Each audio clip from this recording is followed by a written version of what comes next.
Stephanie, how are you? It's good to see you again. Happy Thursday. It's still morning where you are, so good morning. I'm excited about today's episode. First of all, episode 99. We're one away from a huge milestone, but I think this is going to be a great episode. So it'll be a good mark of our 99th episode. Anything exciting happening for you this week? Yeah, you know what's interesting is I have just signed on my fourth client in the Caribbean. So now I'm thinking that maybe I just need to move to the Caribbean. Yeah, and it sounds like you need a partner to come with you. So we'll talk about that later. Yes, absolutely. Absolutely. In terms of the conversation we're going to have today with Dennis and talking about ideas and making money with ideas, I had a great idea and I think I'm going to start it up. It's an ATM that only gives out coins. And, it just makes sense. Oh, that was almost a good dad joke. But I'm a mom. You were 75% of the way there. So I'll give you credit for it. What could have been better?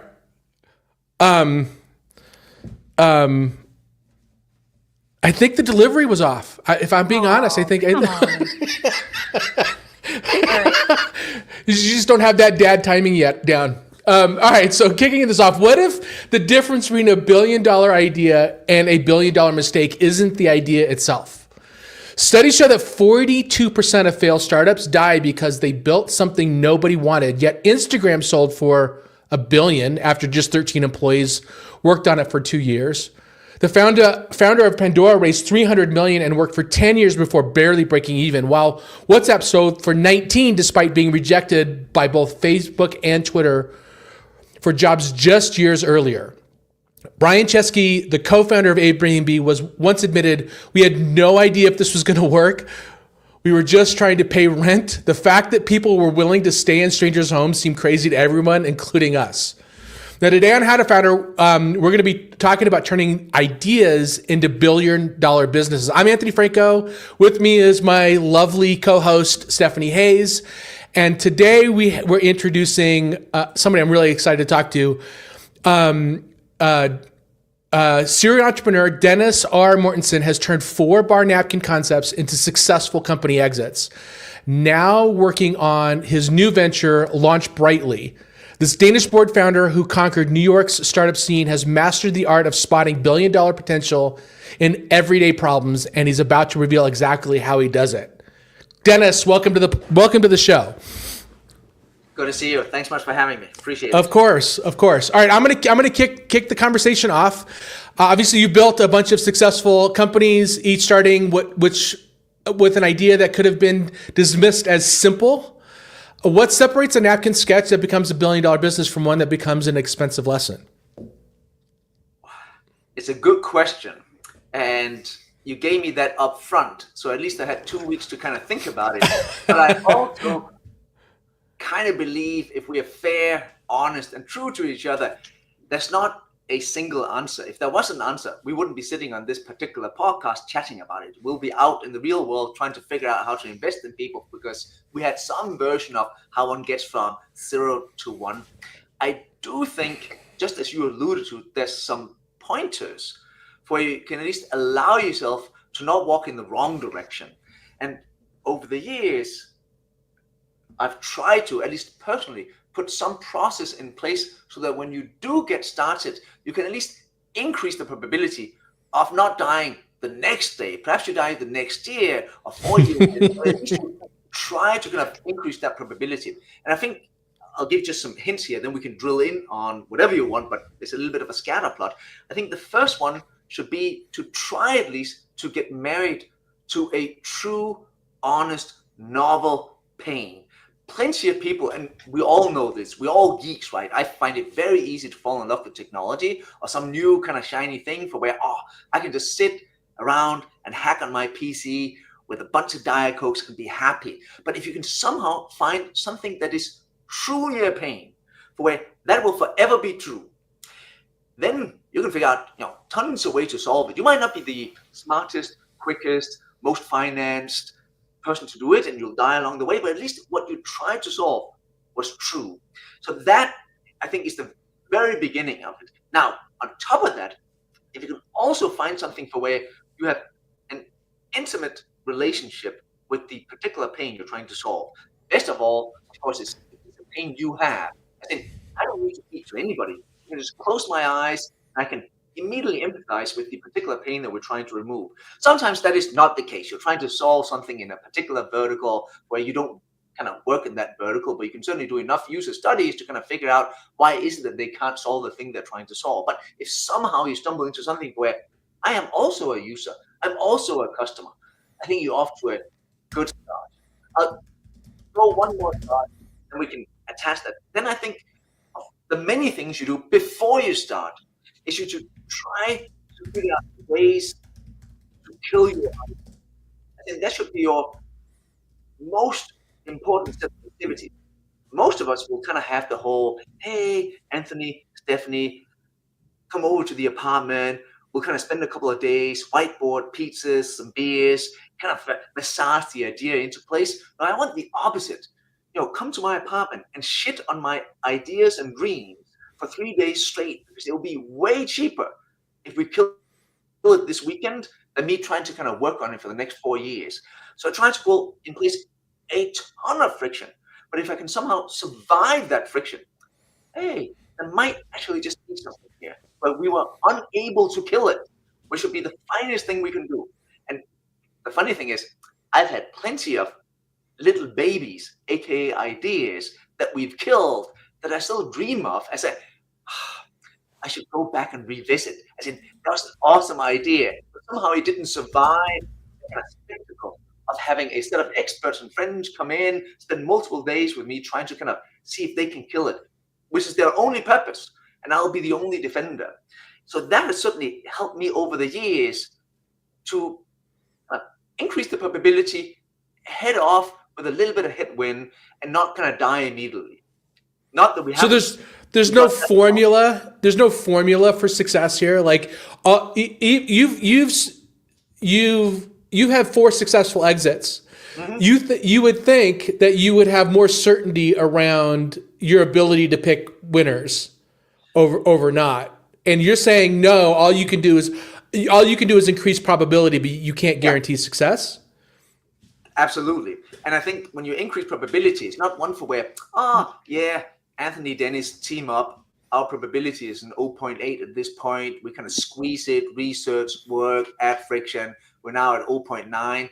No. It's more like, hey, can we take an 0.04, turn it into an 0.07, perhaps? We're probably going to die. And if we don't die, it is sheer luck, almost. But you can certainly start it in the beginning. What occurs to me, though, is that there's nuance here, right? So, 2 people could have the same pain that they want to solve and attack it in very different ways, right? So the filter comes down to the creativity with which you're going to solve the problem, does it not? I've certainly tried to not overinvest in how to solve it before we start. I've tried to overinvest in how to at least confirm that the very pain that we're trying to remove is so true and real that if somebody comes along and solves it, there's a winner. We might not be fast enough or good enough, but this thing is very real.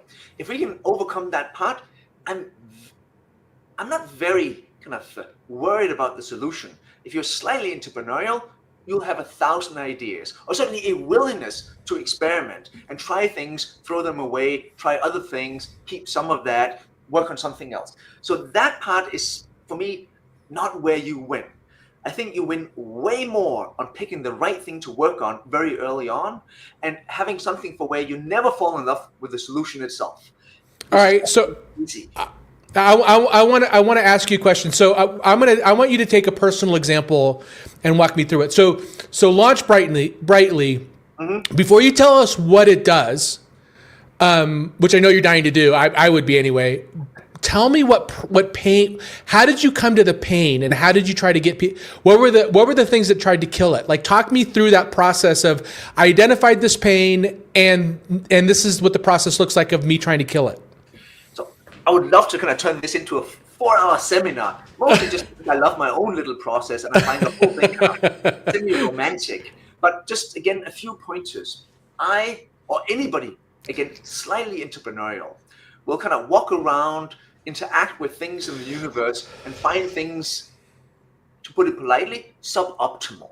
And you kind of look at things as you stand in queue at some bank thinking, this can't be right. As in, this can't be my life. This can't be the particular customer experience that they had hoped for. I should start a bank. So you have all these ideas all the time, many of them just silly, odd, but you should not really work, focus, or apply any attention to them. Actually, side note, I'm full of side notes, but I don't know about you guys. I feel borderline unfaithful if I think about another idea when I work on one venture. I said, I got married to this venture, and now you're thinking about other things? Dennis, clear your head. These ladies are not for you. So I really just try to remove them almost immediately. So I run, to come back and answer your question, Anthony, what I call a list of hate. A very angry list for where immediately, if I had some experience somewhere at some airport, some shop, somewhere online that I didn't like, I take out my little phone, I add it to my list of hate. And the way I think about it, which is delusional, is that I saved this little kid that was just about to die, aka my idea, put it on that list, then it'll just live on that list. Then when we get to some sort of exit or not, I go back, and this time, again, to answer your question, how do we come about this particular pain? Well, I had 17 pages, mostly of one-liners, as in one angry little boy had written this long list over years, which I didn't look at. And then you start to kind of call that list, and you spot things for where, somehow this particular pain arrived on the list multiple times. Why didn't somebody come around and solve it? Or what are the existing solutions? Now, to then answer, what do we do? Well, if you create a piece of software in the year 2025, or in the year 2003 or 1996, you would have to support it. There's no piece of software or no utopia you can exist in where the software is so good that it needs no support.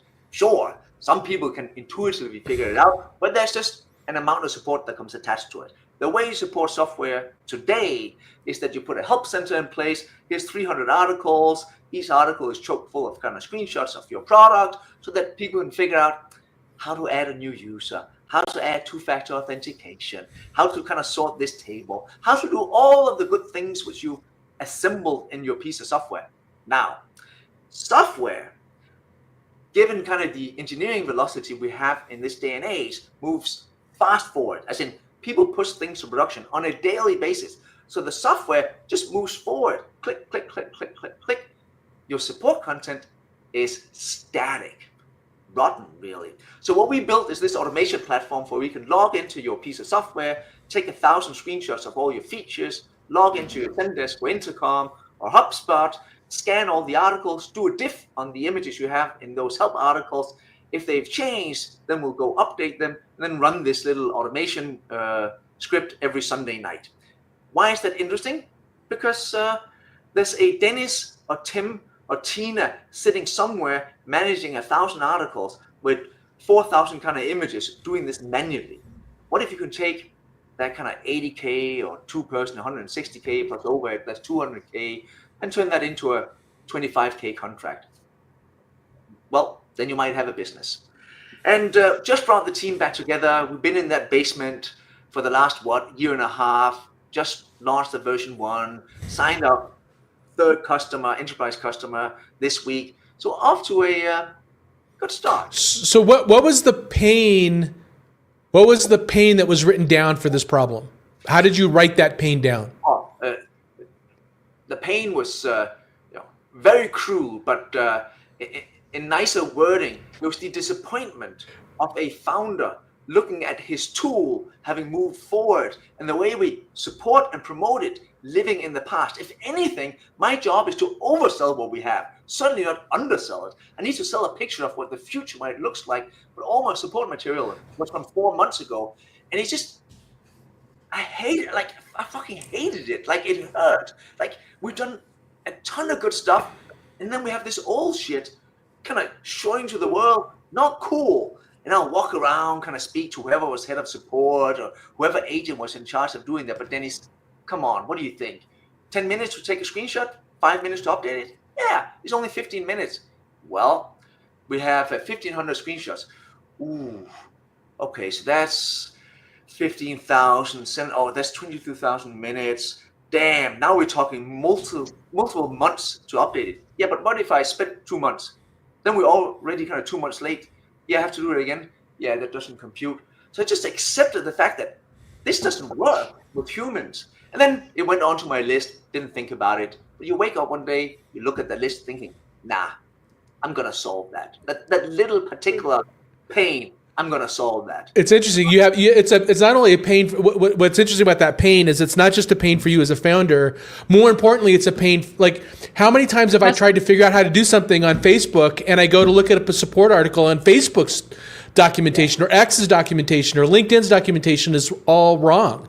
And you're thinking, but these guys have near unlimited funding to go apply to this, and they can't keep it up to date. Yeah. So what does a 200-man band really have of opportunities here? They just throw 1 or 2 humans at it. Brian, Tim, you go figure it out. But Brian and Tim are just being waterboarded on a daily basis, given the product moves forward at high velocity. So yeah, just a very thin slice. And you know what? Like, if I was really kind of rude to our kind of offering here, I'm just doing some really nice PNGs. Like, that's what I'm spending my time on. Some really nice JPEGs. That's Dennis.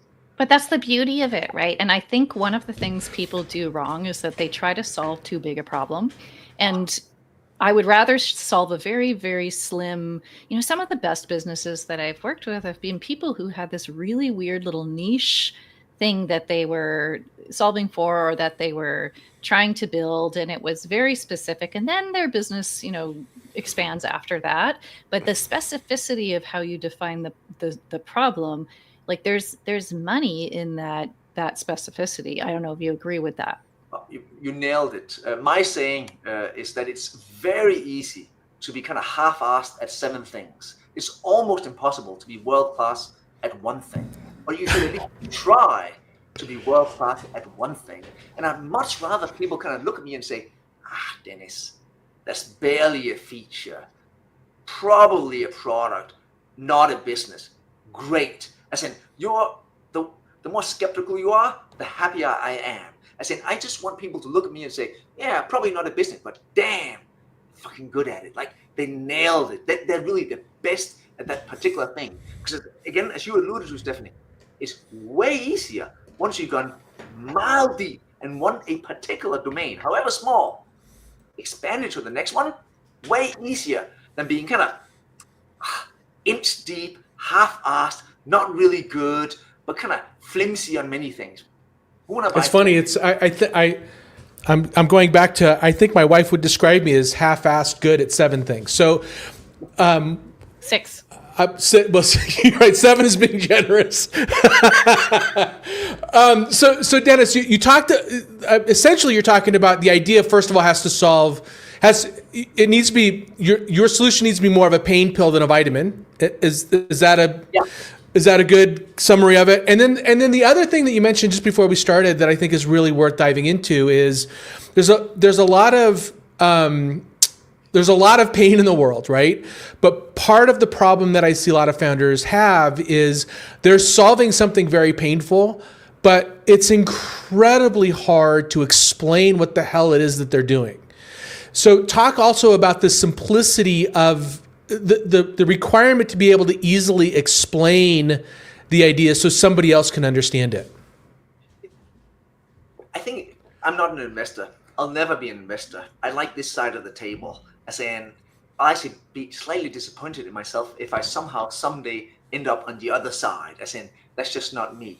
However, I do think it's a very good litmus test to ask any founder, hey, so what are you working on? See which of the two buckets they choose to kind of pick their answer from. Are they picking from the pain bucket or the solution bucket? Because if they start to kind of tell me about their solution, I'm already a little disappointed or a little bit skeptical of their ability to go survive. Now, if you pick from the pain bucket, then you are obviously attached to something where you intimately feel that there's some pain. And my excitement should be one for where, ooh, yes, not only do I have it, but how are you solving that? Oh, I'll tell you. But there's certainly been plenty of people, and you've seen this, go to any kind of pitch setting or just live in this world. If you have to, on one hand, explain the pain, and once people somehow either understand it or half understand it, and then you have to explain the solution, the pain should be so obvious that whenever I speak to people and I meet up with some head of support in some organization and say, hey, I think the images in your health center are outdated. Yeah, Dennis, no shit, Sherlock. I get it. I'm working on it. I've got these two people. How are you going to solve that? Oh, great. That, as in, they don't want me to explain their pain. That means you really hit on something for where, I don't have to, on one hand, explain why you might be in pain, because that's where I started. Not on the other end. I don't really care about the solution if you can't at least agree on the pain. As in, I don't have anything for you if you don't feel this.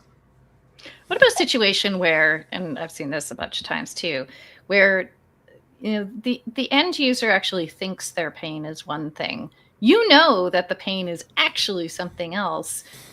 Do you innovate on what they think the pain is and just get them there, or how do you approach something like that?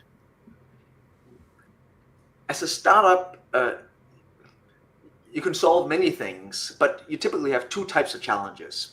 You either have a market challenge or a science challenge. And you should try to pick one or the other. If you have both at the same time, it becomes much, much harder. It's already super hard, nearly impossible. So pick one of those two. Just to give you an example here. So it's not like the three of us have read a ton of articles about how people are confused about or not excited about or not wanting the self-driving car. So that's not really a market challenge. That's just a piece of technology where if we solve the science, we're all just kind of going to jump into the next self-driving car. It's going to take us 30 years, or perhaps we're almost there, right? But it took forever to get there. But that was a science challenge. To go back to, I think, what you mentioned in your monologue to begin with, Anthony, Airbnb, that's not a science challenge. That is the easiest thing to kind of engineer. That's a market challenge where, do I want some individual to turn up and sleep in my apartment? I don't know, man. That sounds a little scary. So they had to kind of solve that part. So in either one of those two buckets. Now, for this, their pain was. I want you to continue, but their pain was really simple. Oh, hotel rooms are expensive. Right, that's the pain. There's like it's hurting my wallet to go to this hotel room for a conference. When all I do is I wake up, I go to the conference, I come back, and all I need is a bed. Why am I spending $300 a night on a bed? So their pain was brilliant. And that brings us back to kind of what you asked, Stephanie, for where if you somehow cannot explain to people in a sentence or a sentence and a half what you do, and they immediately get it, again, I will be slightly skeptical. As in, a way to kind of figure out whether you nailed it is, can I measure my whole business in a single metric? As in, I think last 3 ventures we worked on, we had the usual, a big ass plasma in the office when you went to the office, remember those days, and there'll be no kind of wording or anything, just a number, but it was a number for where we all had a relationship, kind of, again, that was so near to us that I don't need any kind of heading or subheading. I just need a number. I don't even need a trend chart. I know I can feel what the number should be at 11:45 or at 2:25 in New York right now. Big ass number. I think that's a good proxy to kind of figure out whether do I have something which is so simple that I can measure it by a single number. That I'm a big fan of for the longest period of time, by the way. So one score on your scorecard. Yeah. In our last venture, it was monthly meetings scheduled, MMS. It just had a number on a plasma for where, okay. We had kind of like rolling 24 hours. Okay. 9 a.m., we scheduled 17,000 meetings. It's going to be a good day. Like I could feel it. Like I had a taste of whether that was a good number. In this particular venture, it's screenshots under management. How many screenshots do I automate? Cool. Great. If we automate 1 million, 1.5 million, whatever the number is, if we move upward on that, everything else will fall in place. Okay, I want to dive into ideation a little bit because this is really all my post grad work was in innovation management, and so this is, beefy for me. Mm-hmm. So, I'm working on a startup right now, a new venture, and we're pretty clear on the problem that we want to solve. But we're going through the process of figuring out how we want to solve it and what that looks like. And there are so many inputs to that process, and there are so many, meandering tentacles of possibility. So how do you go through that ideation process? I think there's a number of ways you can attack it. I'm certainly eager to somehow find the most cost-effective way where I can validate if I could deliver this solution, would people then want it? So that it becomes really not a challenge later on once engineered if they want it. So we can take, again, our kind of prior venture, we schedule meetings. We want this AI agent to do it on your behalf. You don't want to pay $60K a year. You want to pay $8 a month. This is pre-LLMs. So we had to kind of solve an unsolved science challenge of carving out a corner of the language universe. But before I do that, I could also just hire a handful of EAs on my payroll, find 100 people, middle management, who don't have EAs or assistants in place. They go work for them. And sure, I can't sell them for $8 a month, but I want at least the experience of that. And if you're happy with it, even with the human delays attached to it, then it's on me now. So I try always to figure out what is the most cost-effective way I can go test this particular hypothesis, so it all falls back on me. Now, if it falls back on me for where I could test it within a limited time period for a limited set of funds, what opportunities do I have to solve it for whatever small bucket of money I have? There might be the kind of luxury edition, or there might be something for where, yes, I need to kind of solve only a part of it. That's all I can really do in this particular phase. But I really try to kind of do that first version for where, again, for Launch Brightly, how do I create this recipe builder where I can create these automation recipes where I can log into your tool, navigate it, put it into the right state, take a screenshot, style it, add the annotation, and kind of have that whole machine up and running. Ooh, you know what? I'm gonna make it highly technical. It needs an engineer. They have to write those selectors themselves. That's never going to work for a user, but I'll just do it for you. If I do it for you, I'll write 1,000 of those. Would you be happy? We did that for the first set of customers so that they just looked at it and said, well, that I like. You have to figure out a way to do that faster, because spending too much with an engineer to kind of set the whole thing up, that's not fast enough. No. I'll work on that. But do you like the end result? Yeah, I love it. Good. So that's certainly a balloon you can attach my name to. Yeah, I think in terms of ideation, what I've learned is that people give you better feedback when they have something to respond to. And so how quickly can we get out of the hypothesis phase, and how quickly can we have something, even if it's messy, even if it's wrong, even if it's, cobbled together with tape and bubblegum, that people can say, oh, I see. No, I don't like this because, and then that's good information, right? Yeah, and you have a vector here, right, for where, which is unfair. On one end, you'll have user interviews for where many people, out of kindness, politeness, being a decent human being, will give you positive feedback. They might even know you a little bit, depending on where you found that group. Then on the other end, you have something which is fleshed out to the degree for where it's just post MVP, and you can extract a few dollars, like the ultimate kind of confirmation where somebody took money out of their pocket and gave it to you. And then there's all sorts of kind of steps in between those two. I certainly like the idea of kind of pulling it so far to the end of somebody being willing to say, yeah, I'll write you a check, Dennis, because then I don't need any words. I don't really need kind of any tabulation in any kind of schema to confirm whether I'm on the right path. Somebody took some monies, and the amount almost doesn't matter for the most part, but they had to kind of go use some political capital, convince a boss, add a new kind of line item in the budget. Like, real kind of obstacles to kind of go to the point where, yeah, I added that credit card or I paid that invoice. So I certainly try to figure out how can I get close enough to that for my kind of validation to get to the other side. A lot of founders will use the tactic of sell even before they have a product. Have you tried that? Yeah. And sometimes, if you can, that is the most cost-effective way to get to a conclusion that you can. There's some dangers, though, which is that they have a fantasy of what you might deliver. So I like the idea, again, as you alluded to, Stephanie, of where it should be tactile enough for where they feel like they've touched it.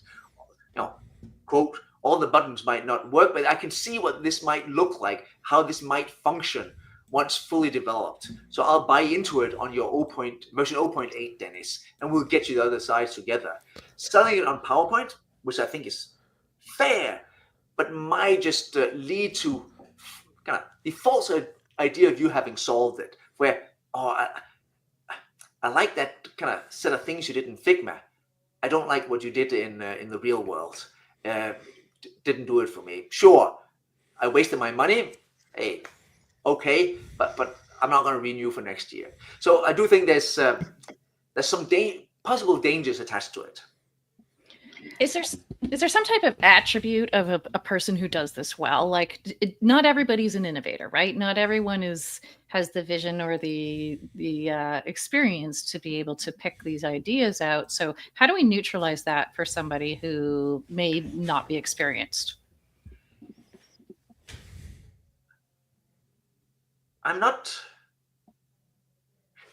There are truly brilliant ideas for where brilliant things happen once executed on, but most of the ideas which we need to go apply to kind of solve some particular pain are not necessarily brilliant or new research or new science. They are the ability to go execute and do so diligently over and over again so that you get to the other side. Sure, some of your ideas, even if they're all average, if you can execute fully on 40 average ideas back to back, you fucking nailed it. Like, most people simply can't execute consistently and repeatedly over and over again. And they'll kind of zigzag and do a lot of nothing. So that alone, I think, is a quality for where if you can just look at somebody and say, well, they're not the next Steve Jobs, but damn, they push shit to production repeatedly, week in, week out.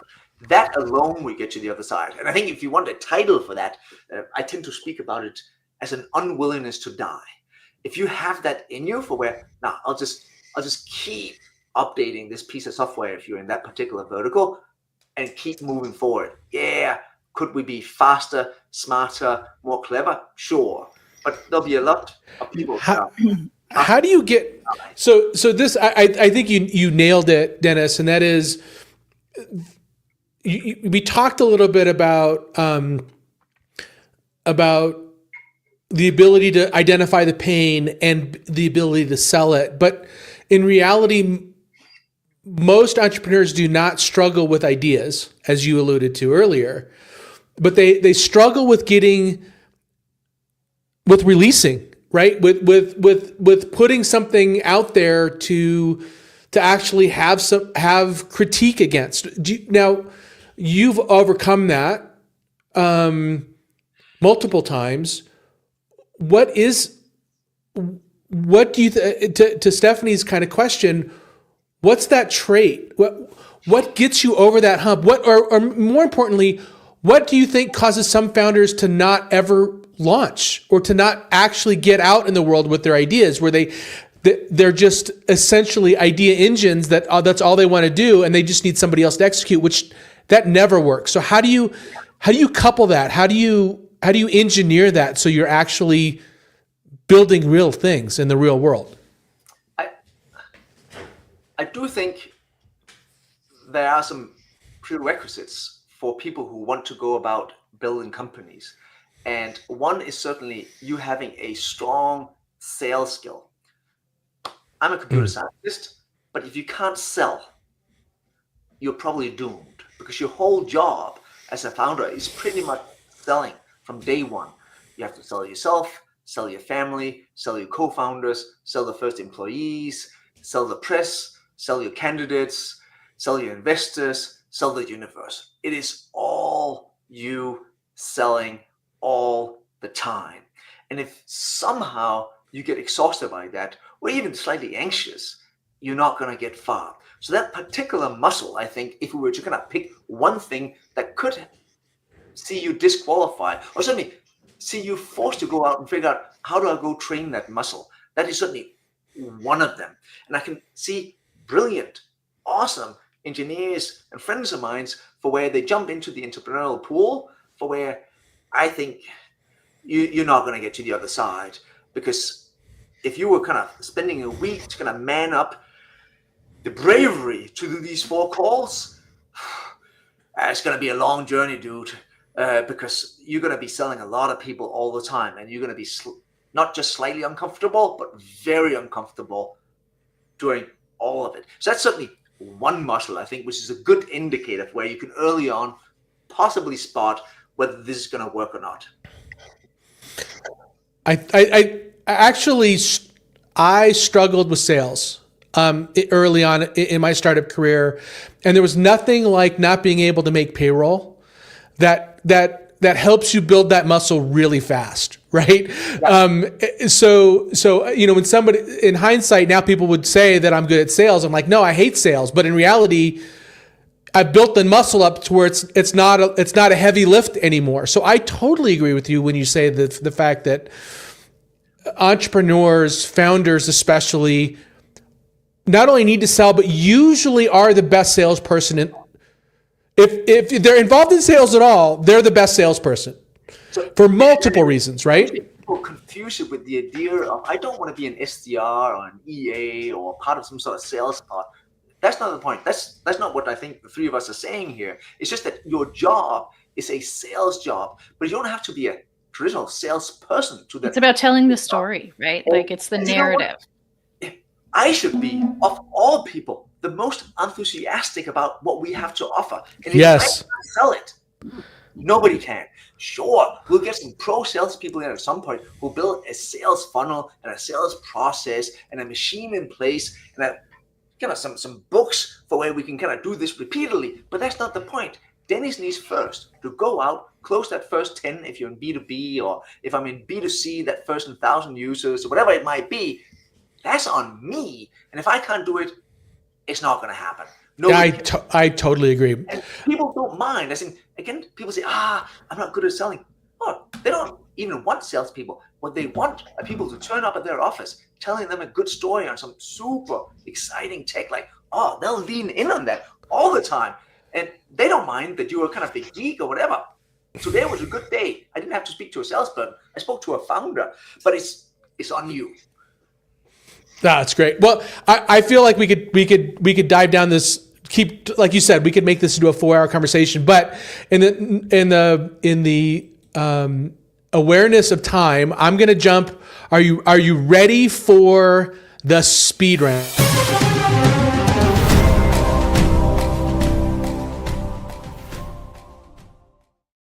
All right, we're going to go through these really quick here, Dennis. All right, first question: unique idea or better execution? Which creates billion-dollar businesses? Better execution.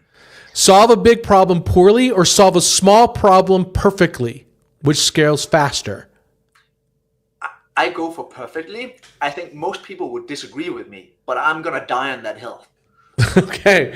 First mover advantage or fast follower strategy? Which builds more value? Fast follower. Revenue first or growth first? Which approach survives market downturns? Oh, that's an unfair question. No matter what you say, there's a really good argument for the other side, right? I do like, if I was going to add a constraint to it, that if you're a first-time founder, you should try to make some money. Because you know what? It's very hard. Pick any small number, $10,000. It is almost impossible. And most first-time founders never get to a single dollar. So if you can somehow just pass a tiny number, you're already in the 98th percentile. So just try to see if you can make some money. Then you fucking nail it. Then you own the world at that point. So I would certainly kind of vote for that. But somebody's going to push back on that as soon as you release this. What I love about this is there is no right answers. The answer is always it depends. All right, last question. Technical moat or network effects, which protects billion-dollar valuations? I want it to be tech, but I think network is stronger. That's just a fact of life. I think it might even be a fact of nature, but there you are. Awesome. Great. So Stephanie, why don't you try to wrap this up for us? There's a lot to unpack here. Yeah, I've got an hour worth of points that I wanted to. Right. So let's start that process. So, we started with probably the most impactful points. And what are the key points to watch for to avoid going in the wrong direction? Get married to that true, honest, novel, and very specific pain point. Have an intimate relationship with that problem that you want to solve, and get as many people to challenge that hypothesis and try and kill it before you really invest in it. And I love the idea of the hate list. It was very Oliver Twist to me, but I like it. The second one was focusing on only one metric that we're trying to aim for, and just rallying around that metric, that simplicity, that focus of purpose. Third point was get out of the hypothesis as quickly as possible. Gives people something to respond to. You're going to get the best information, the best feedback then, as opposed to always talking about something theoretical. My fourth point was around being able to execute consistently and effectively and being unwilling to die. I love that. And then the final point was that successful founders are really good at selling and telling the story. And I think I would even not call it selling, because selling invokes, these different, not call it selling. Call it selling. It's the narrative, right? It's selling it, and it's selling the narrative and telling the story. Just so all these aspiring founders don't go, oh, selling, I'm out, right? Like you just got to be able to tell a story, and when you really believe in what you are building, you can tell that story. So, all right, and for our listeners to learn more about the subject or to dive a little bit deeper, some book recommendations. The Hard Thing About Hard Things with Ben Horowitz. We talk about that book all the time. Blitzscaling by Reid Hoffman. He also runs a great podcast, Masters of Scale. And then I will give a shout out to our sworn enemy of the How to Founder podcast, Peter Thiel, for the book 0 to 1. There's a lot of things I disagree with on that, but there's some great concepts in that book on how to go from ideation to execution. Dennis, this was a great conversation. I really appreciate you. Where can our listeners learn more about you? So I'm personally everywhere on the internet under the @DennisMortensen handle. But if you're slightly excited about taking some good screenshots, you go visit launchbrightly.com, or if you run any piece of software which you need to support, check us out. Or if you just want to geek out on automation, feel free to ping me. My email is dennis@launchbrightly.com. Amazing. Thank you, Dennis.